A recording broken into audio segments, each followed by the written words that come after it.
I know self-publishing's not for everyone. Nothing is.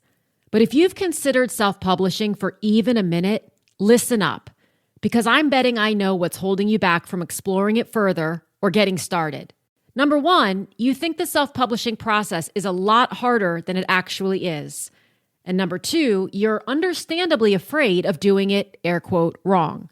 So I've created a new free resource for you. It's called the Self-Publishing Starter Kit, and you can get instant access to it by clicking the link in the show notes or visiting publishaprofitablebook.com/self-publishing 101. In this free training, you'll discover the exact 4 steps to focus on and mistakes to avoid so you can publish an incredible book that's indistinguishable in quality from a New York Times bestseller without overthinking, overguessing, or overspending in areas that won't make a difference. Again, visit publishaprofitablebook.com/self-publishing 101 to get instant access.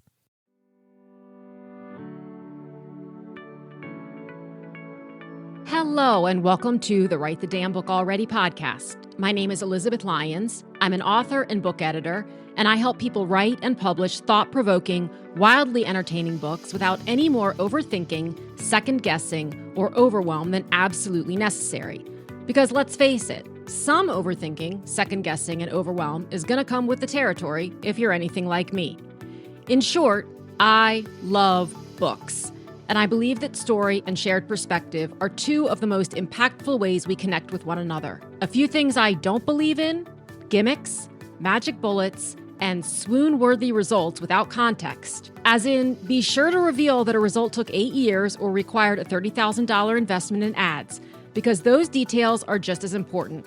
What I believe in most as an author: the long game is the shortcut. For more book writing and publishing tips and solutions, visit publishaprofitablebook.com or visit me over on Instagram at Elizabeth Lyons Author. Oh my gosh. Hi, everybody. Okay, just hold on to your seat. Like, get somewhere comfortable, get out a pen and paper, your notes app, something. This episode is amazing. Last week, or it might have been 2 weeks ago, I did an episode on keywords and how incredibly important they are when you are loading your book up to Amazon, and then further, should you so choose to run ads. But especially in the area, even if you never run an Amazon ad, how important it is to get these 7 keywords right. And when I say right, there are air quotes because there's no perfection here and you can change them over time. But one of the biggest mistakes that I see authors make, and I was one of them once, is to just throw keywords up there and think they don't really matter. And I promise they absolutely matter. And they can make all the difference between getting your book seen by the readers who really will love it and enjoy it and want to read more and recommend it and buy all the other books you've ever written if you're an author of multiple books, and not. And if you think about the fact that if you walk into, look, I love a physical bookstore. And if I walk into a physical bookstore, I'm going to a specific section. And within that section, I'm usually looking for a specific thing. And even if I'm just browsing the whole store, I'm likely to overlook things. And because of that, it's so incredibly important that the kinds of books I want to read are properly placed in a bookstore. Multiply that by about 1 million. I don't know if that's statistically accurate, but a whole lot when it comes to Amazon, because with more than 42 million titles in the Amazon bookstore, you have got to get really clear on exactly what your ideal readers are searching for when they're looking for a book like yours, if they don't know that they're looking for your book when they go to Amazon. So I said in that episode a couple of weeks ago, gosh, I would love to get Dave Chesson from Kindlepreneur on to talk about keywords. I have been following Kindlepreneur. They've been around since 2011. He confirmed at the beginning of this episode. I've been following them since their inception. I've had what is now Publisher Rocket. It used to be called KDP Rocket. I've had that since its inception.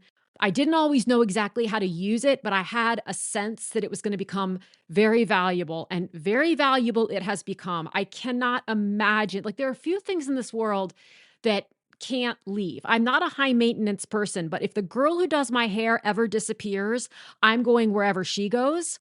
And if Publisher Rocket ever goes anywhere, I don't know what I'm going to do. because I use it constantly to double check and hone and refine my own keywords, and to help the authors I work with identify what the best keywords are for them and get their descriptions proper, like the whole thing, the whole shebang. So this is a packed episode. And if you already have Publisher Rocket, I don't recommend a lot of stuff, because if I recommend it, I want it to be something that I personally couldn't live without. And as I've mentioned, Publisher Rocket is one of those things. So from today, which today is February 20th of 2025, until February 23rd, so it's just 5 days, Dave and his team has been gracious enough to offer Write the Damn Book Already listeners a great opportunity to get lifetime access to Publisher Rocket for $30 off and get his keywords and category course for free. That helps really eliminate, trust me when I say this, it helps eliminate the overwhelm when it comes to how to identify keywords and categories. Regardless, I encourage you, and I'll have all the links to all of this in the episode notes, but I encourage you to check out kindlepreneur.com no matter what, because they've got so many great free resources. They do such an incredible job of staying on top of what's working at Amazon, what isn't working at Amazon. And they really do have an overall goal of helping indie authors especially get seen. They are invaluable in the book publishing space, in my opinion. So we are going to dive into everything: keywords, categories, Amazon ads, myths, misconceptions, best practices, and you're even going to find out what toaster romance is. I learned for the first time. I mean, we learn something new every day. So let's just stop introducing it and get right into the conversation. So last week, I did an episode on keywords. And I was nice. like, I got to see if Dave will come talk about this, because, and I asked my, 7 followers, like, what questions do you have and whatnot? And they kind of came rolling in because everyone's got all the same stuff. So here we go. All right. Sounds good. Let's just dive in. Now, what I'd love to do is I'm going to share all the resources in the episode notes, because you have so many walkthroughs of how to choose the best keywords, how to choose the best categories, why they matter. And I don't want you to have to repeat that here. So I would love to ask some questions that maybe like either aren't there, or a little more hidden, or a little newer, or something like that. And some of them may be selfish on my part, because we got to figure this out. Let's do it. Okay. Can you chat for just a minute about what is, in your mind, the most important aspect of keywords? Is it, well, I'm going to lead you a little bit. Is it discoverability and Amazon knowing where the heck to place your book? Is it ads? Like, what is it? All of the above? Is it none of the above? Is there something I haven't even thought of? Well, I tell you what, one of the things I think will really help with answering that question is, let me give an analogy. Okay. So instead of getting like super techie and talking about the algorithm and all these things, let's imagine that there is a large bookstore. Okay. And you have your book.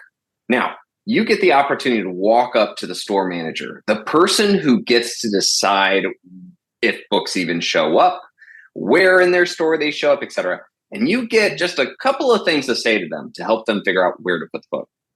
That's the best way I like to always think about keywords and categories in that particular case. Now, imagine that the person who walks up to that store manager comes up and says, well, it's a book on cats that solve mysteries. And be like, oh, okay, so it's all right. And that's all they say. That's it. They leave it at that. Well, okay, I guess that's fantasy. Maybe it's paranormal. Like, what's up with the cat? Was the cat, like mystical? Like, was it a trap spirit? Like, is there anything more about the cat? Is it a children's book? Like, what's going on? Is it a children's book? Right. Mm-hmm. Now, the point is that the person dropped the book off and they walked away. The store manager has no idea. So here's what's going to happen. It's just going to get thrown in the dumpster. All right. And basically nobody's going to find it, because the store manager doesn't want to put a psychological thriller, mystery in a children's section, right? They don't want to cover, so what ends up happening is they don't know what to do. Now, let's say somebody comes in and they're like, oh, well, this is actually a children's book, ages, 4 to 8, about a cat, that used to be a trap. This sounds terrible. This is right off the cuff. But this was an orphan that died, and then they inhabited the spirit of a cat, and they were helping owners find, their missing pets, so that they could be brought together. Now, all of a sudden, The store manager knows exactly where to put it. Right. They also, maybe through that, are like, oh my goodness, you know what? I know that there's a bunch of kids that were looking for cat mystery books. I should actually put this in the front entryway so that when those shoppers come in, they're going to see it. Or I should put it in the centerpiece of the children's section in my store because I know that that's the kind of book people are wanting. So with this in mind, this is exactly how we approach keywords and categories, is that you have that opportunity to have like a quick conversation with the store manager, aka Amazon's algorithm. And the more you make them feel like they understand your book and where it should go and who it should be in front of, the more they're going to actively put it in a spot that will get in front of the right people. Yeah. And even more so is that if you're telling that store manager, like, hey, clearly, the Renaissance Festival is coming in and this is a Renaissance book, and they know these things, they're going to take actions to show it more, put it in the forefront. So with that analogy in mind, let's take that question again. Can you repeat the question then? Let's take a quick break. Readers are wondering what to say in your emails? Your email list is your most valuable asset as an author. And writing emails that engage and entertain your readers should be easy. You just wrote an entire book, for God's sake. From communicating with your launch team to building long-term relationships with readers, my customizable email templates take all the guesswork out of writing emails that turn email subscribers into loyal readers. They also help you help others know exactly what to say to their email lists to effortlessly promote your books to their audiences. Ready to save time and grow your readership? Grab your templates now at publishaprofitablebook.com/book-launch-emails or through the link in the show notes. Now let's get back to the episode.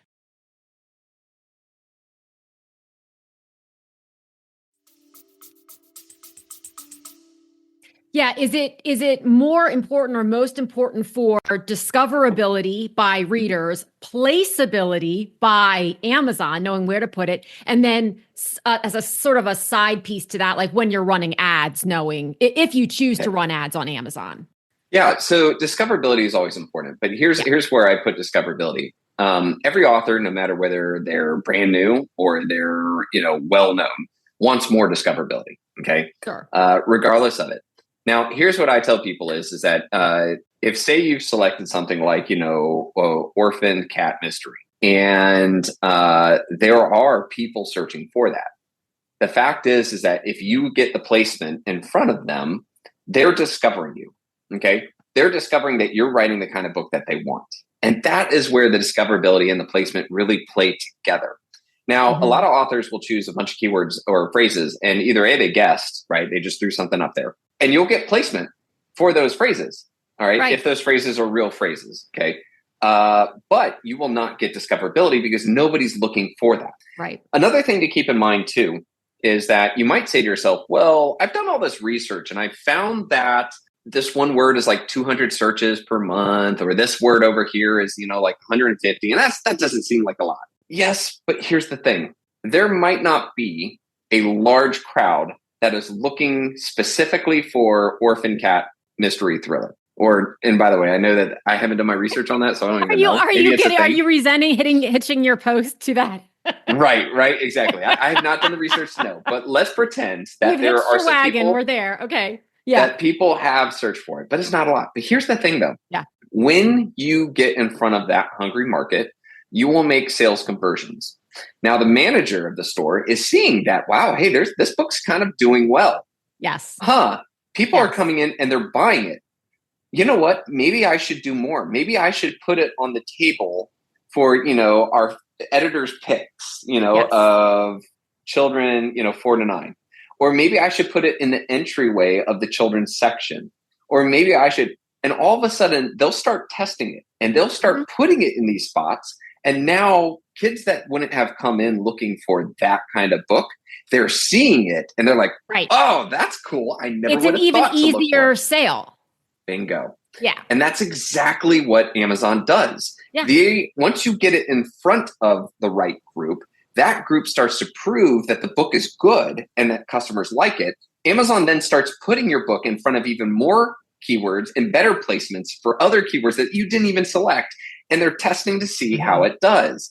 And then when they see that it's doing well, they start doing more and more and more. So you could sit there and say, well, these keywords don't have a lot of searches, but you know what, though? You're getting in front of that right market. And if you've done a good job in putting a book together that really fits that market, all of a sudden sales will come in. Amazon will think, man, let's show this more. There's more discoverability. And they know who to show it to.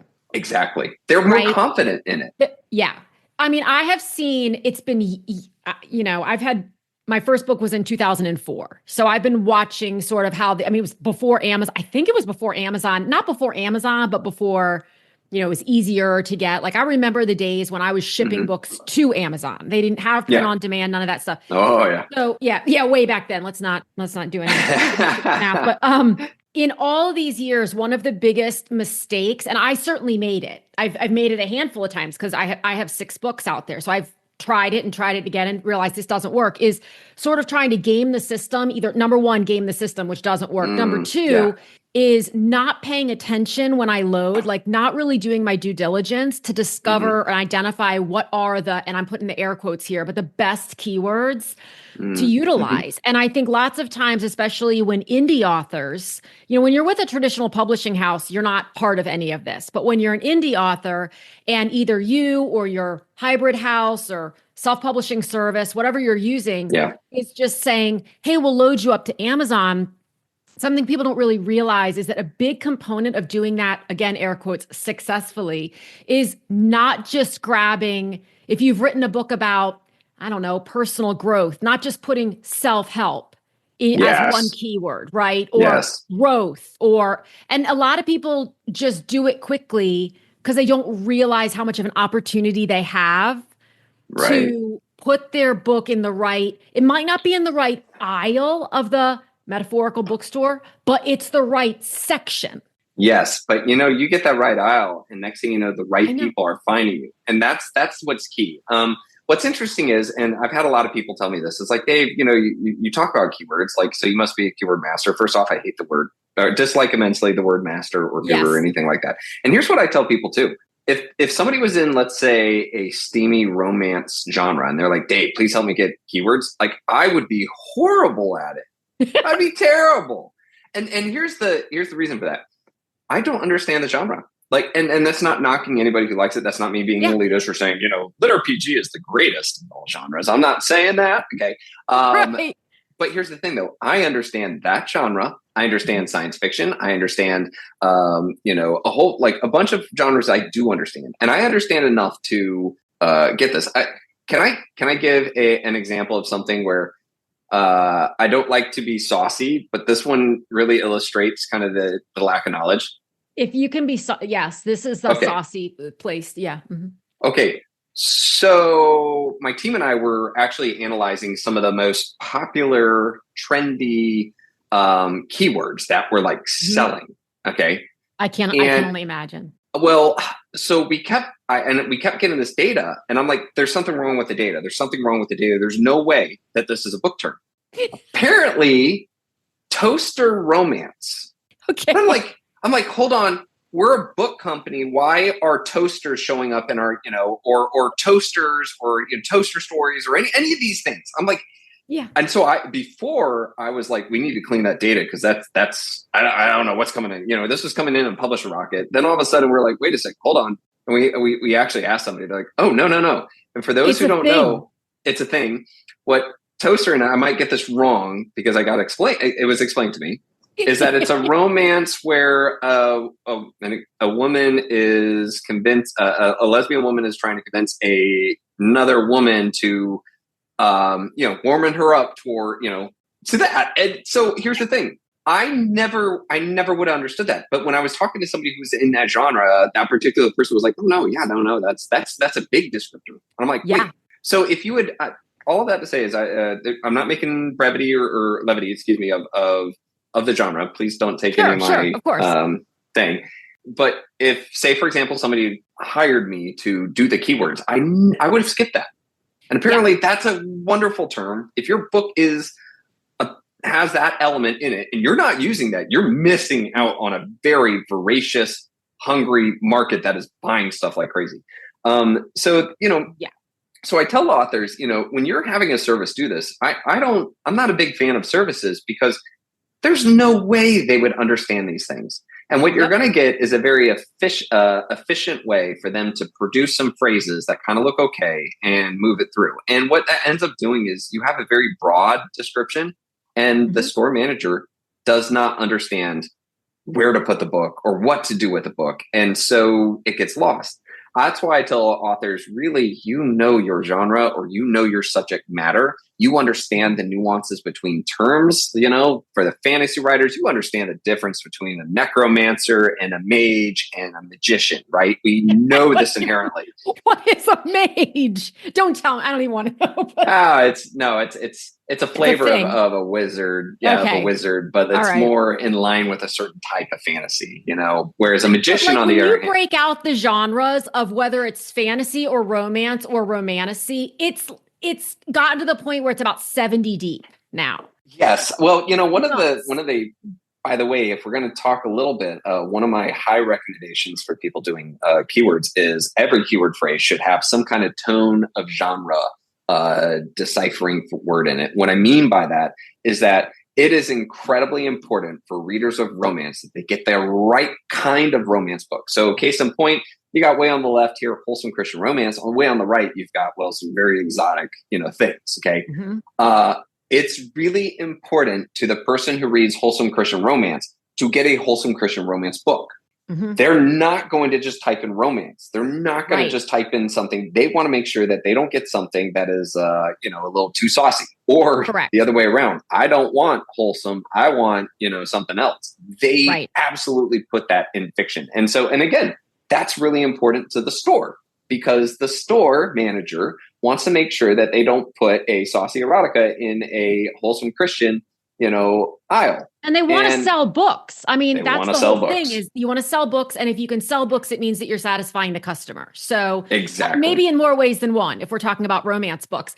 But the thing that's so funny about the romance analogy or story that you gave, the saucy thing, I have an author I work with. Her name is Mary Bell, and she's written 2 novels they're romance, and she calls them steamy, but they're not they're not smutty, they're not spicy. Okay, because these are all different things. They're steamy, and they're set in Italy.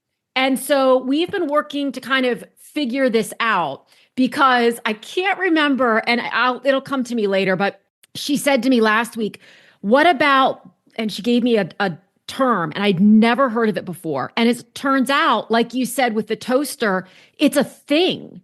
It's a thing that people are searching. And so we made that a keyword. And when I was using, you'll never have to advertise Publisher Rocket when you're because I will never stop talking about it. One of the most incredible new features of Publisher Rocket is the reverse ASIN feature. Yes, I was going to talk about that. So what's beautiful about this feature, right, is that using it, I'm discovering words and phrases I never would have thought of. And so for anyone listening, all you have to do is take the ASIN number, right? Or it's equivalent to the ISBN number, but the ASIN is Amazon's ISBN. You put that number into Rocket, and then Rocket will actually tell you all the keyword phrases that book is shown up for in Amazon. Now, this is more important than, say, getting the 7 Kindle keywords the person entered. Because remember how I told you in the beginning that when you go to the store manager and you may describe all these things, and if the store manager feels really confident about your book, they might actually know where to put it. It might not be the thing you said, but they know that this is what they mean. Let me put over here. So when Amazon does that, all of a sudden there's all these phrases, and these are phrases they think will work best for the book. And by the way, those are the phrases that are bringing people to the book, that's making sales. That is even more powerful. And what's really cool about this is you can put any book in there and you can see what is helping it to be successful. Put your competitors, put like books, similar books, etc. And all of a sudden, your own book. And I was going to get to that, but if you look at what's happening for them, you just start saying to yourself, "Wait, what the heck is that? Hold on, that's interesting. Oh, let me write that down. Like, wait, why are these books showing up for toaster? I don't get it. Well, do a little bit of Google search and you'll figure out the toaster thing, apparently. Yeah. Well, and so the other thing too is what I love to put my own book in there, because you be like a doctor. Okay. When you put your book in there, all right, you might say to yourself, hold on. Why is Amazon putting me for this? I didn't say anything like that. But like a doctor, you then start looking at the symptoms. You're like, oh my goodness, now I know why. Amazon got confused. Like when you see the phrases they show your book for, and it doesn't look like anything that you think represents your book, it means something inside of your book details, okay, whether it's book description, your keywords, your categories, those things could have thrown Amazon off. And that's what that is with that feature. It's literally like walking back into the store, finding out where the manager put your book. And now you have the opportunity to come back to the manager and be like, hey, manager, hold on. Whoa. I forgot to tell you it was a children's book. Let's go ahead and show it to the right kids, or vice versa. Hey, you put in the children's book. This is completely. I should have told you it was saucy. Okay. Well, right. And so here's a question I have about that though, because one thing I've noticed in using almost religiously that reverse ASIN feature since it came out, it's only been out a couple months, right? Yeah. Mm-hmm. I mean, time has no meaning to me anymore. So I say a couple months and you might be like, no, it's been out for 3 years. But when I use it, how long does it take? What I can assess is that a book either has to have been on the market for a long time or be selling really well in order for Rocket to be able to have the keywords show up. So in some cases, you go look at a book and there's only maybe 5 keywords. And then you can look at some bestsellers and there are 20 pages of keywords. Yes. So is that true, what I'm assessing there, or? Let's take a quick break. Your book in print, but dreading the process? I get it. Writing a book is hard enough. That's where I come in. In addition to a step-by-step self-publishing roadmap, I offer done-for-you publishing services to take the stress out of self-publishing. From cover design to interior formatting to properly loading your book to distributors, I'm here to handle it while you catch up on laundry or your latest Netflix binge. Imagine your book professionally polished and available to readers worldwide without lifting another finger. Whether you need help with parts of the process or the whole darn thing, I've got you covered. Visit publishaprofitablebook.com and click on Self-Publishing Services, or click the link in the show notes to learn more.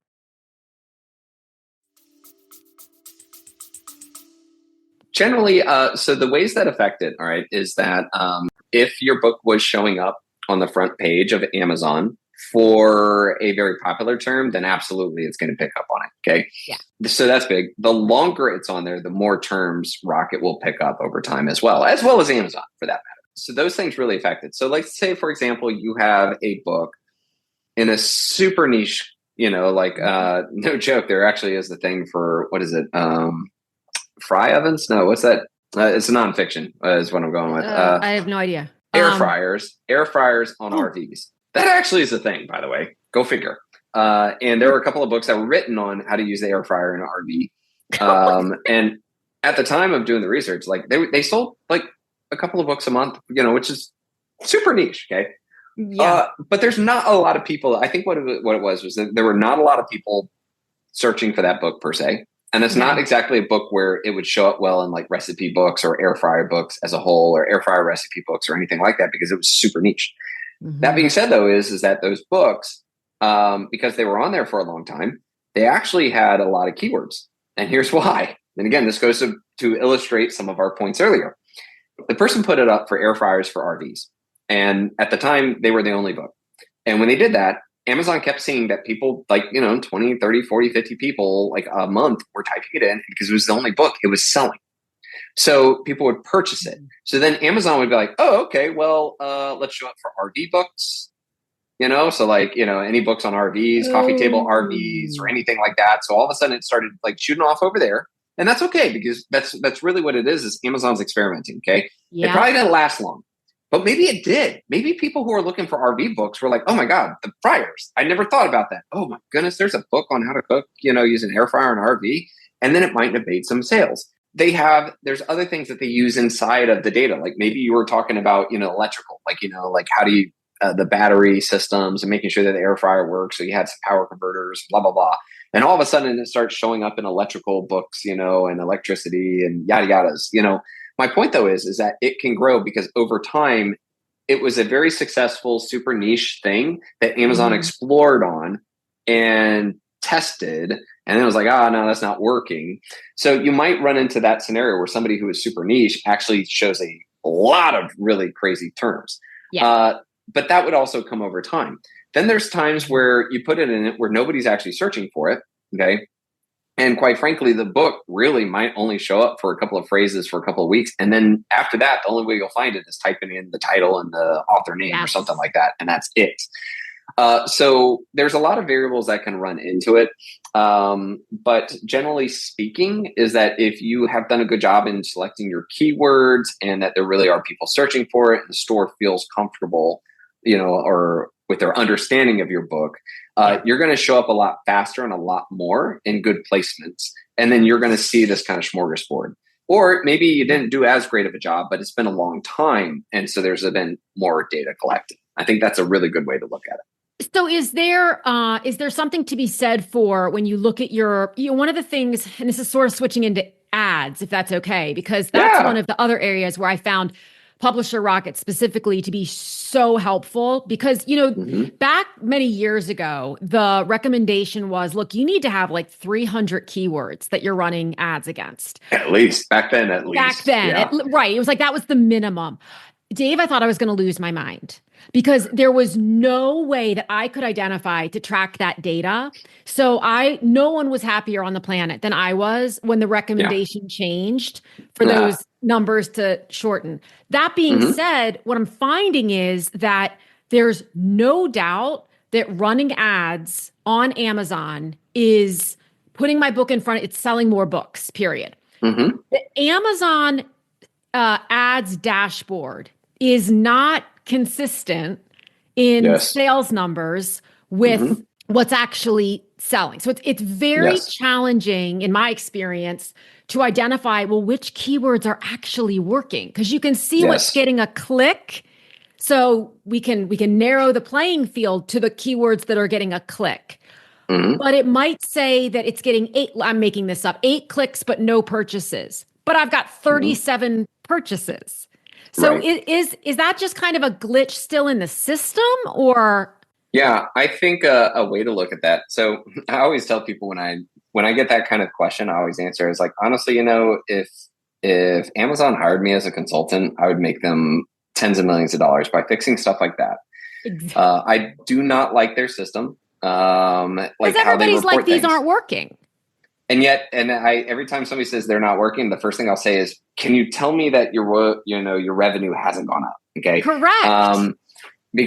And then people were like, well, yeah, but I did this promotional blast. And I'm like, okay. And then they stop the Amazon ads and, but they say it's a lot of times. So there's a couple of things that play into it. I wrote this article about Amazon popularity. I think it's a really good one that kind of, so anybody wants a little bit more background context, check that out. But here's what happens. Like I said, right, the store owner is looking for popularity, okay? They're looking for the fact that this book that was about, orphan cat mystery murders, and they're seeing that, hey, wow, the sales, have really gone up on this. It seems to be, it seems to be doing good. Now, what's funny about the Amazon store man, just to keep, Amazon and the store person, okay, is that the store person doesn't even know how the sales happen, even though it turns out that they had one of their store clerks holding the book, and they forget that. It's like, oh, wait, we had a store clerk that was pushing this. No, their memory's not there.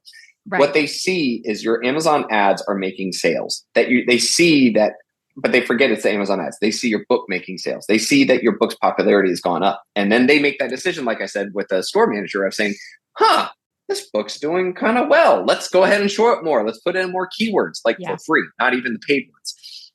And so there's a lot of tertiary sales that happen because your book was doing ads. So honestly, what they're reporting, okay, is they're saying that, okay, there might have been 8 clicks, but nobody bought. But the 8 clicks are registered in the system and seeing that people have engaged with your book more so than before. And so maybe they put you in new keywords, free keywords, by the way, and people bought it.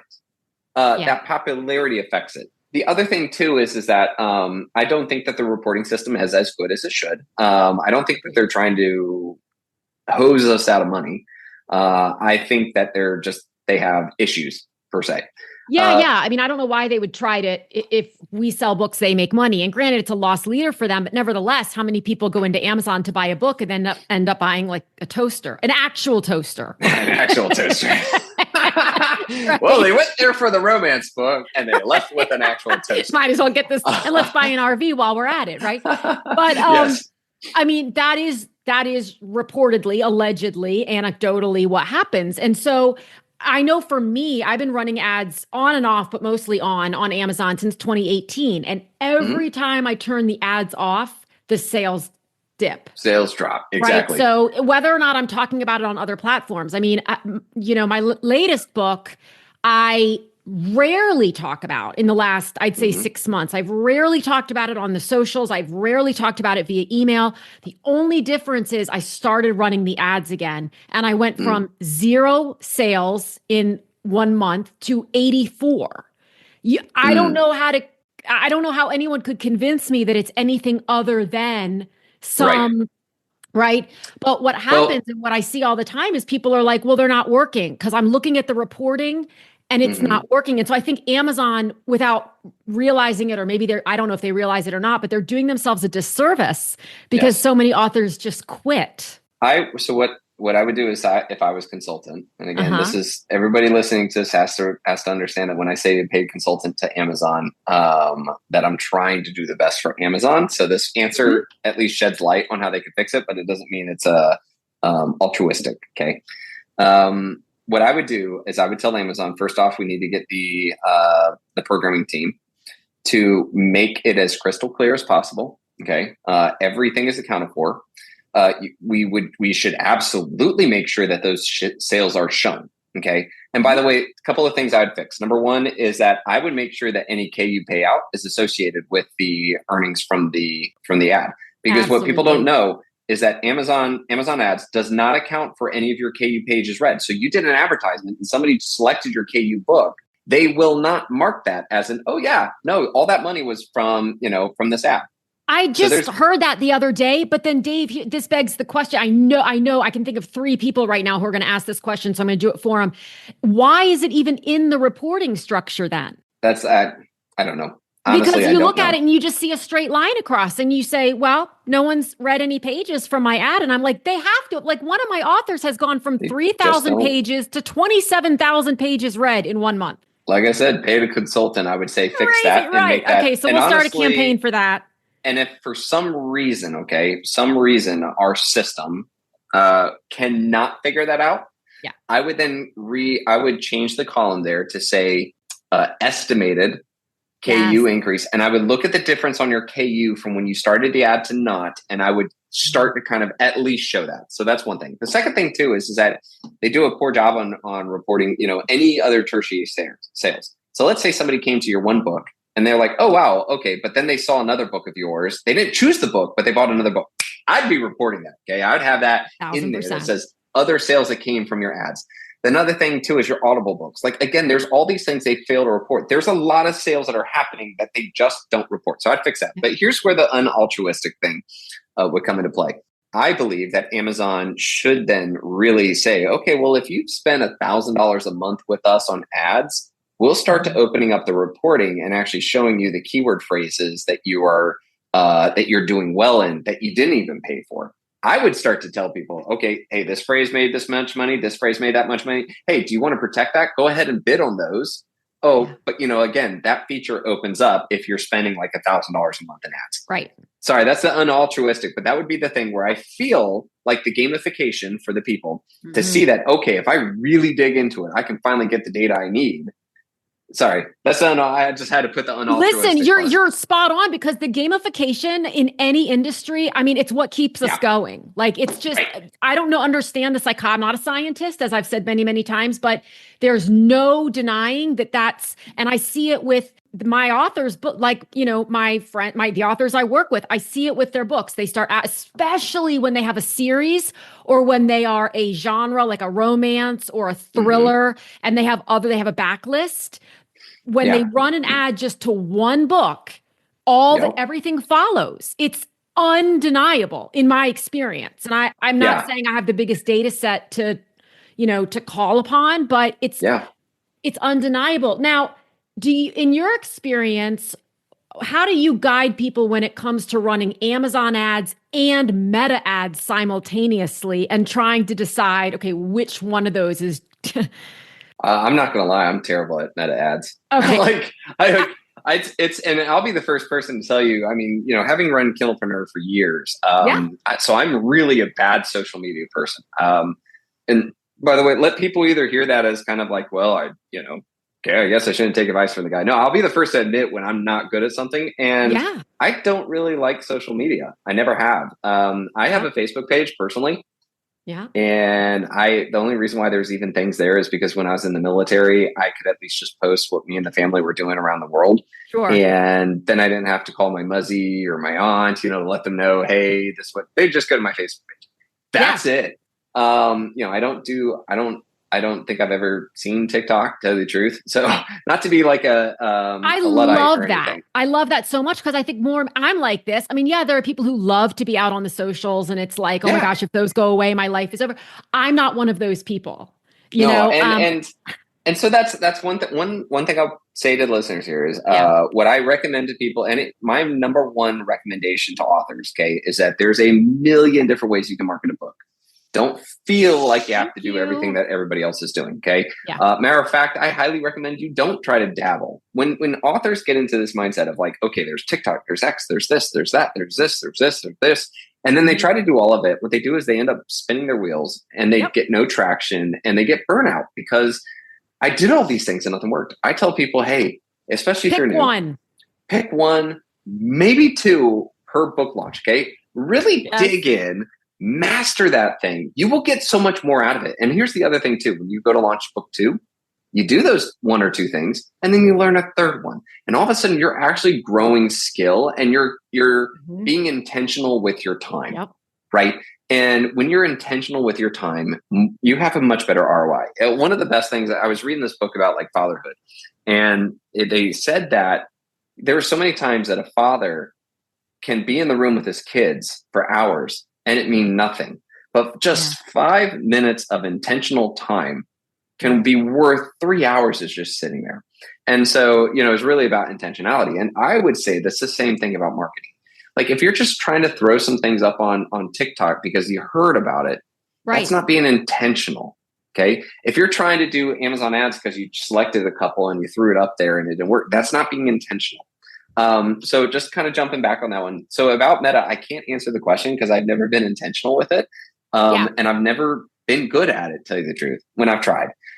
That being said, though, is with Amazon ads, one of the things that I do like about Amazon ads better than Facebook, and maybe it's just one of the more natural things for me, is with Facebook ads or Meta, you have to do a really good job of taking somebody from a platform they're currently on that they're like, people don't go to Facebook or Instagram to go find a book. They went there to go see cat pictures. I would go there get them to off of that platform. That's exactly right. I'm there for ice hockey video clips. Okay, that's my favorite. Okay, clearly they got me down. I'm flipping through the goal. I'm a goalie in ice hockey. I'm there for the miniature, the baby Highland house cows, just in case anyone was wondering. See, there you go. That's it. Right. That, and also I love the Facebook short stories on like what it's like to be a husband. Like that I'm constantly sending to my wife. But that being said, though, is that you've got to convince me that. Oh, wait, Dave, you came here for ice hockey goalie clips. You got to leave leave and go buy a book. That I've always struggled with. And there's further, a lot of on really Meta, good. you're paying for impressions. Whereas one of the things I've always loved about the KDP ads is you don't pay unless they click. It's hard for me to get it's hard for me to spend money there. Yes. Like I usually start, go ahead. Well, and here's the thing about it is if you're really looking at, I'm just going to call it Facebook now and Amazon. Sure. Facebook is insanely good at pumping up the numbers to make you feel like they're doing a lot of work. Okay. Like they're really good at getting paid. Okay. I have found, like when I've done Facebook ads for some of the things, I have found that what they reported as in being a part of sales and what they actually really were doing were not exact, but they were getting paid.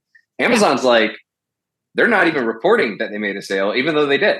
They're not even reporting stuff like, and so anyway, my point is that I'm kind of an Amazon ads junkie, maybe to put. So I can't really answer the juxtaposition between the two. Well, I'm just, I know of people who are running to at the same time. And so therefore, when their ads or when especially their pages read start to increase, they're like, right. Well, is that from these ads? Because they're seeing clicks on Meta and they're not. And my suggestion to them is always just don't do them both at the same time. If you really want to have a clean data set, don't compare apples and oranges.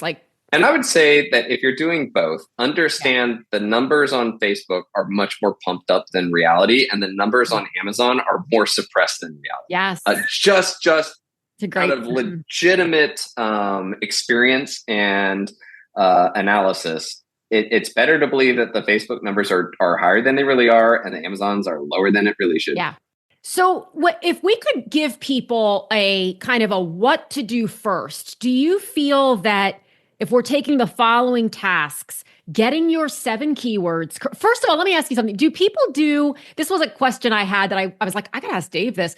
Do people do different keywords for their paperback and their ebook? And does Amazon frown upon that? Do they want them to be the same if it's the same book? So I wish I actually had a good answer for that. And I'm kind of glad you don't, because no, so we did an experiment a long time ago to actually where people actually sent us the keyword phrases they had, and we had a crawler go through and crawl everywhere that books were on Amazon to see how they were effective or not effective and that sort of thing.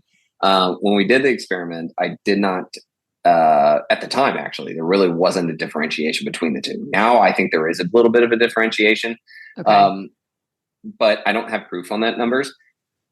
Me personally, and this is just what I've decided to do as an author, is I don't make them different. And I don't make them different because I don't think, and this is, again, I'm going to say when I don't know, but I think, I'm going to stress the word think. I don't think that Amazon believes there's a necessity for differentiation between the paperback and the ebook. They're the same book. What I different think stores, but same book. Different, different formats. Correct. Right. Different. Yeah. Mm-hmm. And so me changing up the description of a book just because it's, an ebook as compared to a print book, I just don't know how Amazon handles that. I don't think that they add the information because I've seen nothing that would make me feel like that's beneficial. Okay. I only worry that some of the keywords in one might not be, they might be reduced in their potency because I've muddied the water with something. What I do is I do my research. Let's put it this way. When I've done my research for keywords, I've never found it to the point where I'm like, oh my gosh, there's a million amazing things and I can't no, I'm usually pretty particular about what goes in there. I just keep it the same. Yeah.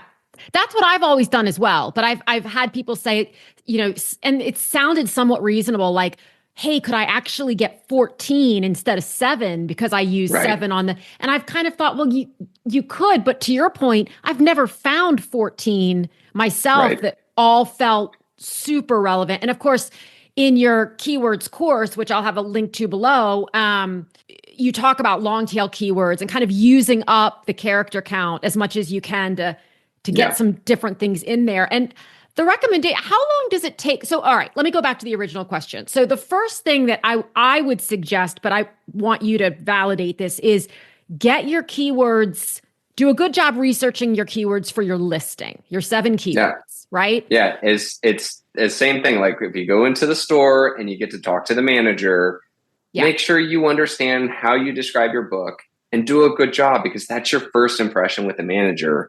And that is really key information for where the manager puts the book.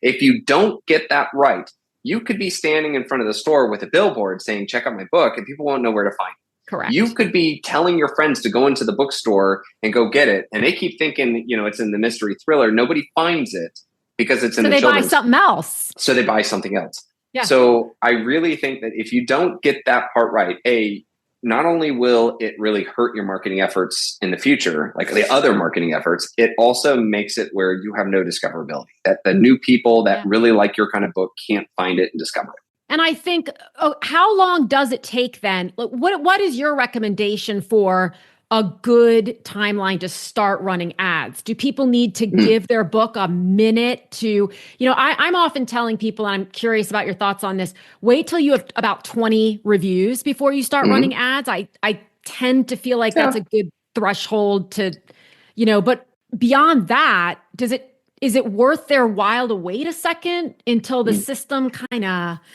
gets a feel for where the book should be and the also bots and all that kind of thing? Let's take a quick break. If you're just getting started on your self-publishing journey, it can be overwhelming to consider all of the tasks in front of you. Even if you've been listening to podcasts and reading and watching videos on how to self-publish, putting all the bits and pieces together while worrying about whether you're doing it correctly can be quite stressful. It helps to have a clear list of action steps so you're confident in exactly what you should be doing first, second, and third. Luckily, I've outlined all of this for you in my program, Publish the Damn Book Already. And for a limited time, as a podcast listener, you can get 25% off with code AUTHOR25. This course provides you with a step-by-step blueprint to a published book that is indistinguishable in quality from a book published by the big guys, while saving you time, money, and excessive handfuls of stress-relieving salt and vinegar potato chips. We tackle everything from how to find an incredible editor to partnering with a top-notch and reasonably priced cover designer to uploading to distribution channels like Amazon, bookshop.org, and bookstores. If this is going to be the year you finally get your book published, head on over to publishaprofitablebook.com/publish and get started. Remember to use code AUTHOR25 to get 25% off. When it comes to book marketing, we did an experiment, and I don't remember the name of the article. I wish I did. But what we did was I wanted to know whether or not, let's say you had a magical wand, okay, and you could wave the wand and 1,000 book sales would happen. Would it be better if the 1,000 book sales happened on one day, or would it be better if that 1,000 happened over 30 days, okay, consistently? Okay. And so we did this experiment. We found out consistency was way better. And the reason for that, heck, I would even say 500 consistently is way better than 1,000 on one day. Because what would happen is that Amazon, again, let's imagine there was the store person, okay? Back to the store person. Well, one day, 1,000 books sold, and then nothing after that. The book person might have come back later and been like, whoa, wait a second. There was a sales spike. Wait, but there's no sales anymore? Okay, don't worry about it. And you know what? They won't move it. But if consistently there are people coming in every day, hey, I'm needing my next, orphan cat mystery. Okay. You got an orphan cat mystery? Hey, do you have so-and-so's book? Hey, can I get this? And constantly. And they see it at the register. Cha-ching, cha-ching, cha-ching.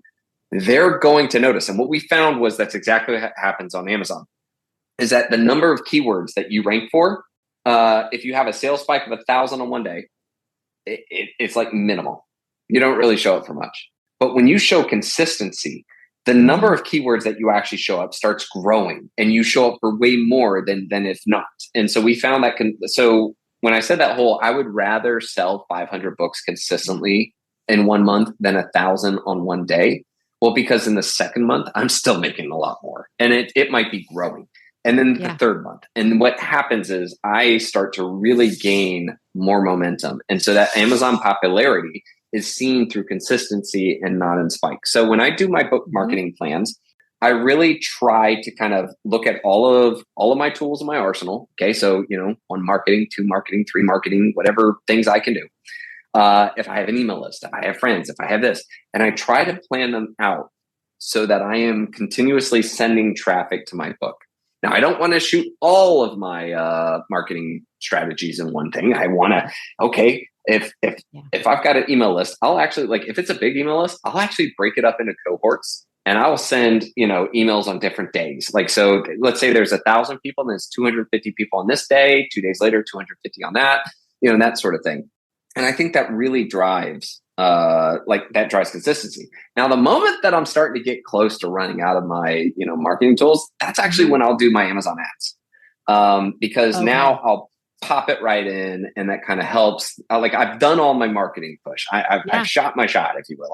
It's like the next layer of the bubble.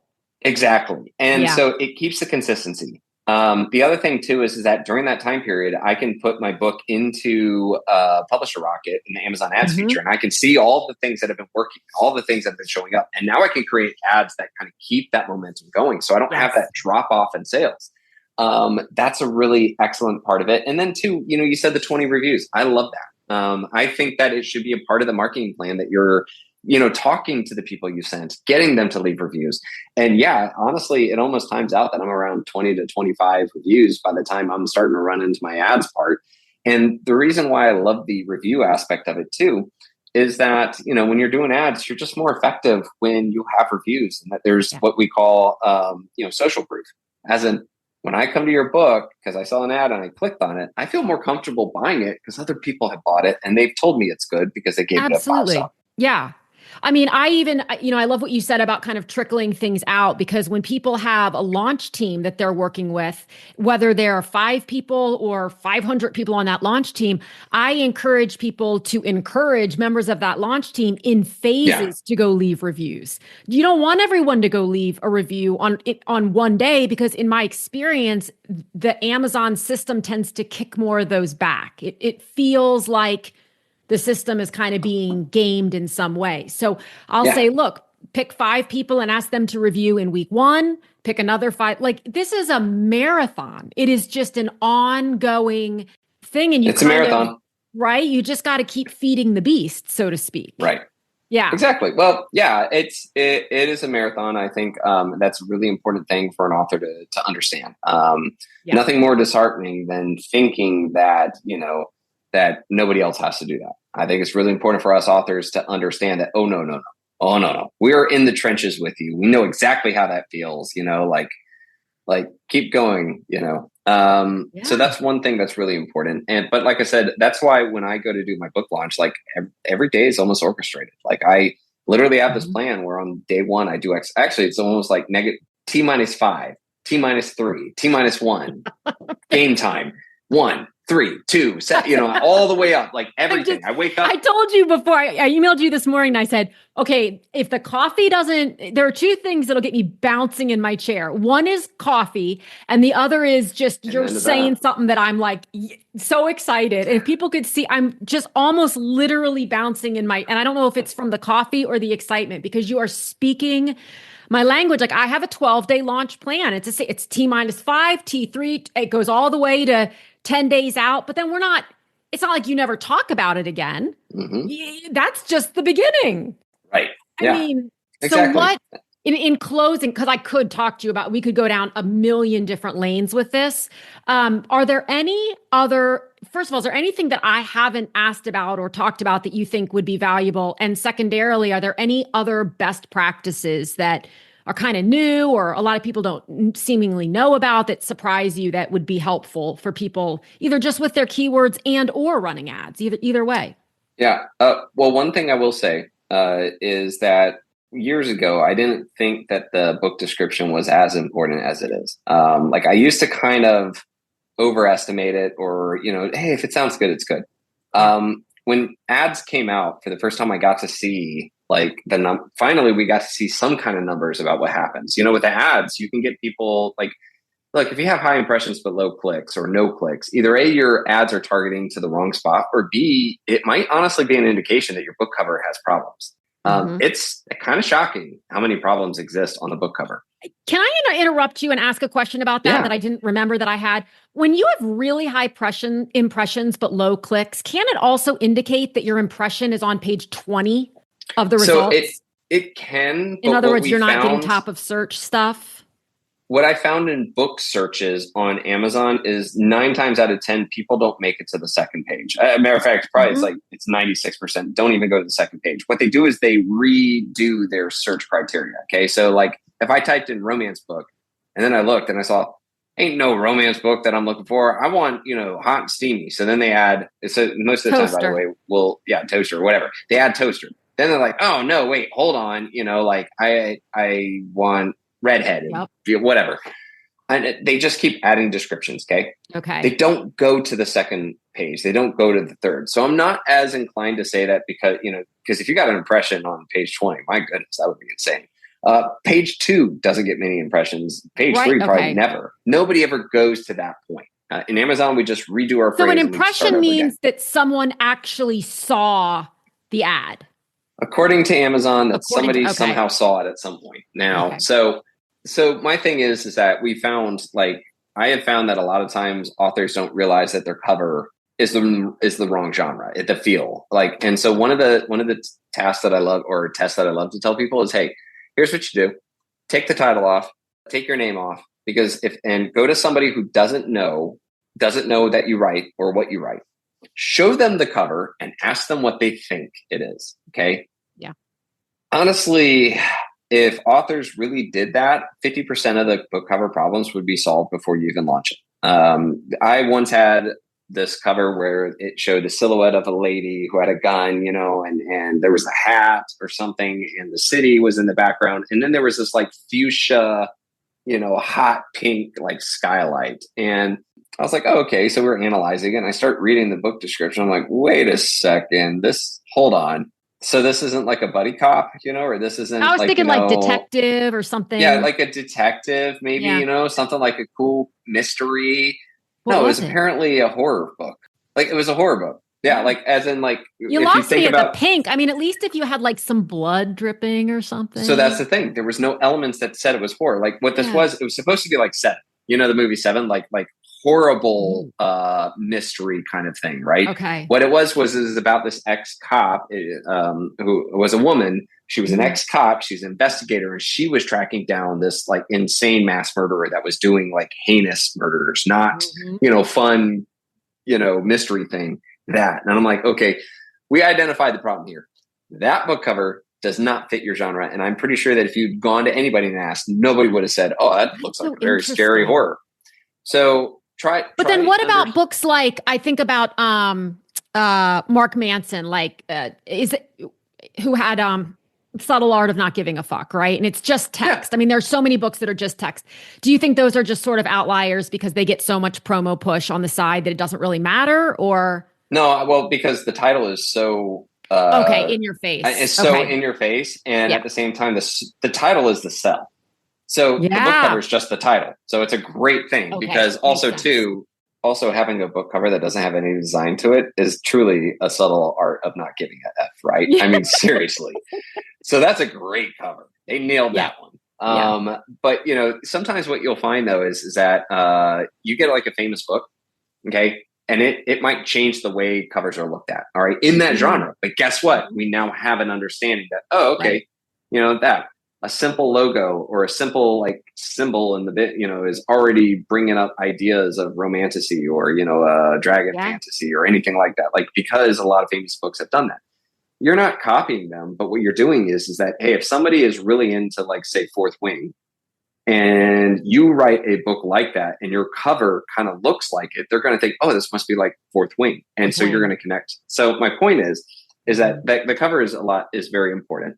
But what I wanted to get to is the most important part is, all right, let's say you've got that. Let's say your cover, your keywords are good to go.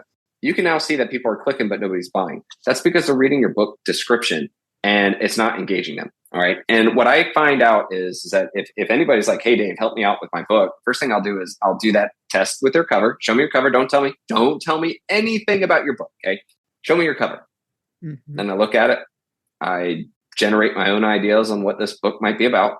And then I go and I read the book description. 9 times out of the 10, the two are not the same. They do not coincide. It does not fit. Okay. And then even more so is it's boring.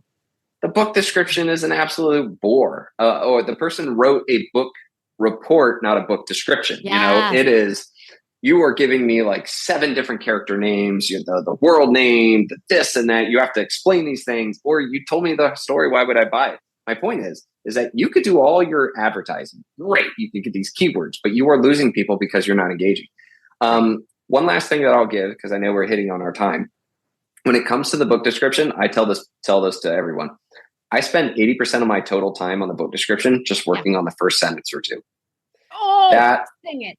It's for me, it's the first sentence and the last sentence, but yes, is so that mic drop moment. Because remember, the book description is hidden. You have to click to see more. Well, make that the catchiest, best phrase ever. It's just like if you're designing a website, the top words on the website are the most powerful, right? You want to drive me to be like, whoa, hold on, let me click that. Okay. Mic drop moment.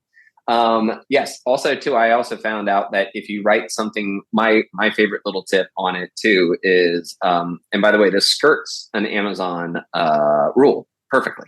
Okay. Amazon says that you can't, say in your book description that you have a discount or, or that, you can't say a pricing. So what I do is I say, hey, get it now before the price changes.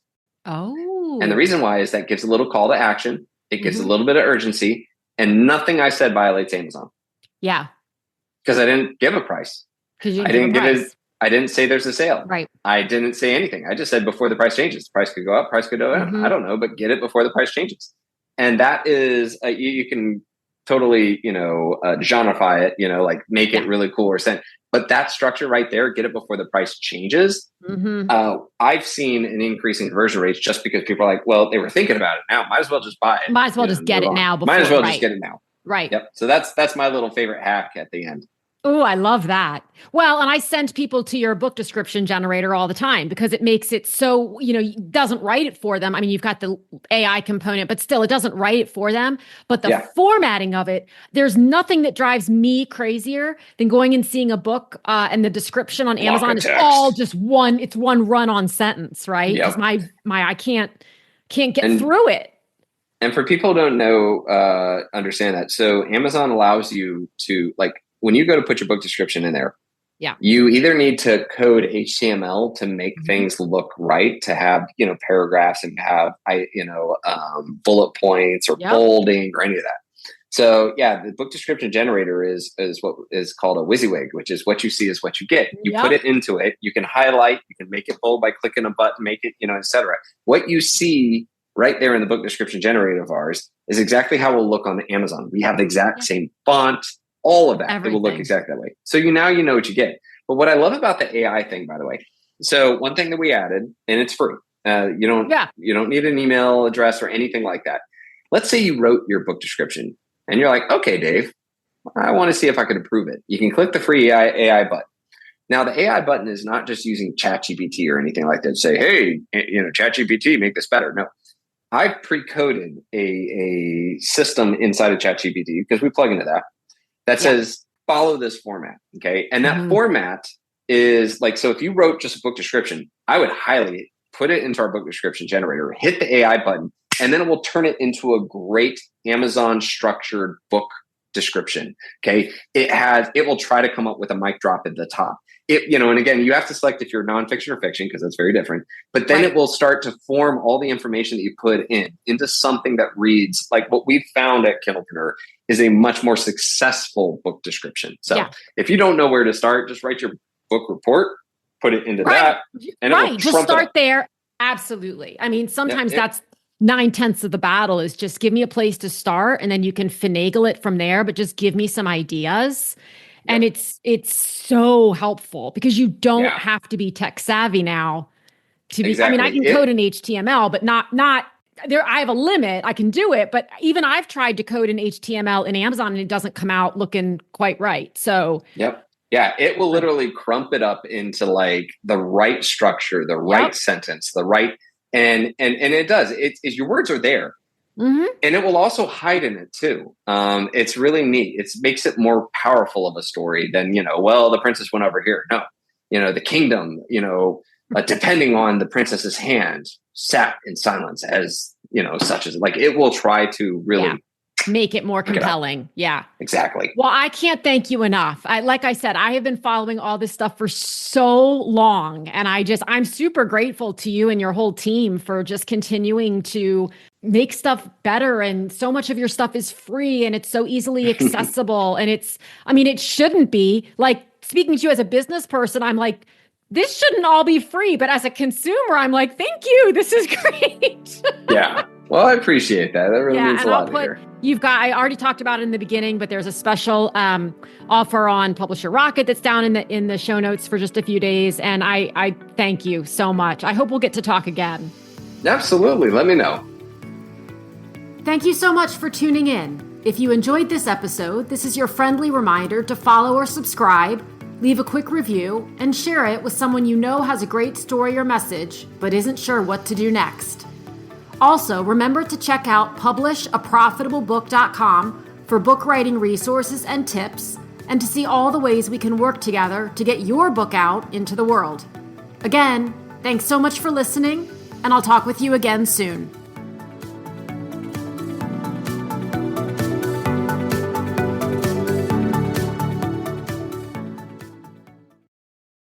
Is starting a podcast on your wish list or your to-do list? If so, check out my podcast starter pack. It's 35% off right now with code PODCAST35. This straightforward, no-fluff guide enables you to start your author podcast in just a few days by providing you with everything you need to get that podcast launched without overwhelm or overthinking. This mini course covers effective episode planning strategies for newbies and experienced interviewers alike, exactly what recording equipment you need. You'll get the links to all of the equipment I use. Surefire and slightly unorthodox tips for finding and approaching potential guests. 5 creative ways to keep your podcast interesting. My simple podcast editing tips, no outsourcing required. And creative ways to monetize your podcast even when you have an audience of 3. You'll also get my podcast intro and outro templates, email templates for guests, show notes templates, customizable show graphics, and my printable podcast planner. Again, the code for 35% off is podcast35. Visit publishaprofitablebook.com/podcast101 to get started. Link is also in the episode notes. And now back to the episode.